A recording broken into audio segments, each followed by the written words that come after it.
Thank you, Mr. Speaker. Mr. Speaker, Article 43 of our Constitution defines access to universal healthcare services as the right to the highest attainable standards of health. Mr. Speaker, the World Health Organization also defines universal health coverage as access to promotive, preventive, curative, rehabilitative, and palliative health services, Mr. Speaker. But, Mr. Speaker, there are certain things that in this bill, first of all, we used to have NHIF as a department of Ministry of Health. That gave birth to the NHIF Act.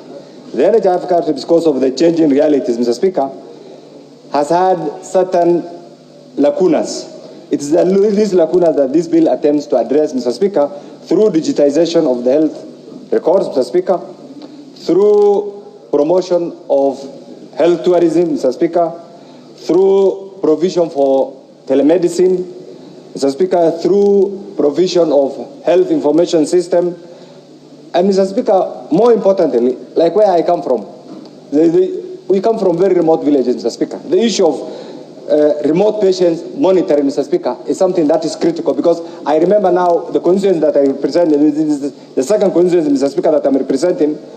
We got our first medical doctors, Mr. Speaker, 3 years ago, 4 years ago. You can imagine the challenges those people have been going through. But, Mr. Speaker, with this bill, some of these things can be reduced. Mr. Speaker, this will also reduce the issue of administrative costs.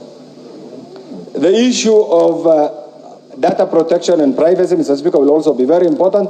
The issue of interoperability, Mr. Speaker. You can have one hospital, Mr. Speaker, in the farthest part of the world, having an exchange program with another hospital, Mr. Speaker.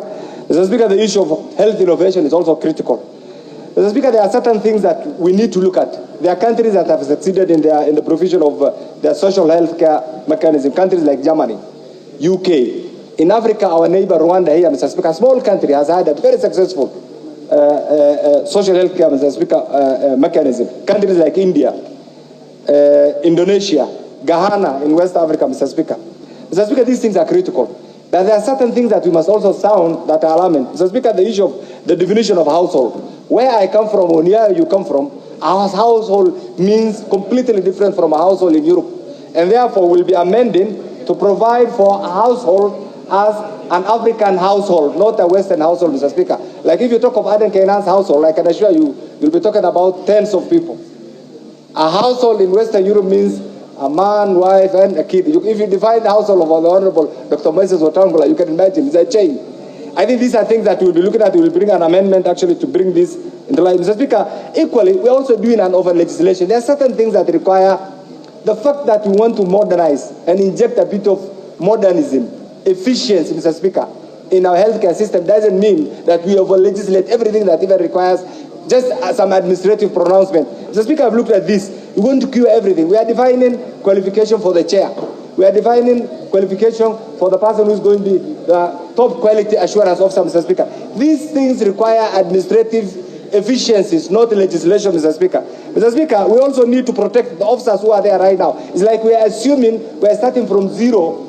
There are officers who have diligently served NHIF, Mr. Speaker, and therefore their right to a decent job must also be protected, Mr. Speaker. Mr. Speaker, in this particular bill, I'm aware that this is a country of regions. This is a country of tribes. This is a country of, call it, because that is the foundation of the nation state of the Republic of Kenya. Mr. Speaker, we must be careful, because right now the information outside there is part of the provision of this bill is meant to provide employment opportunities and exit those who are there, Mr. Speaker. If that is the agenda, then I can assure you, you will not succeed. If the agenda is to modernize, then we'll be there to support this particular bill, Mr. Speaker. Mr. Speaker, finally. Mr. Speaker, with all respect that I have for Honorable Keynan, I think he has been mixed up with the bills, because the bill is debating is a bill in the next order after this. And I think for the convenience and the relevance rule, I have noticed so, yeah. But since he says he's winding up, let him wind up. No, sorry. I think you have limited your horizon of appreciation of this particular bill, my dear sister. You need to look at the bill holistically. Just wind up. But I think let me say this, and I read. Let me read this, and there's no confusion at all. The bit I'm trying to say is, if you look at both the letter and the spirit of both bills, Mr. Speaker. Then there is a bit of reference to the existing staff. So I'm sounding alarm. This is, even as you operationalize this, the qualifications that you have given, I can assure you by the time we pass this, the next thing that you will see is opportunities and vacancies for directors and this. Let's accept this, that's the reality. And that's what I'm alluding to. And I really understand what, I can bet that, Mr. Speaker, after we enact this, that is the next thing that you'll be seeing. I'm saying it is good, but we shall also have regard for those who are there, because this country has some of the best human resource capital. That's the bit I'm trying to say. I'm not in any way insinuating any improper motive actually on the good chairman, my friend Dr. Pokose.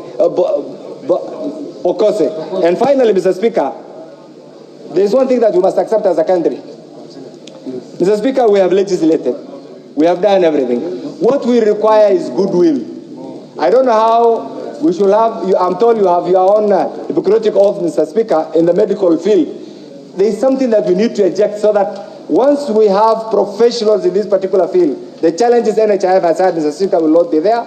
And therefore, as it is, subject to those provisions that I'll bring an amendment like the definition of a household so that it contextualizes the African framework. It's a good bill, we support it, and I hope it's going to inject fresh blood and energy in our health sector. I support.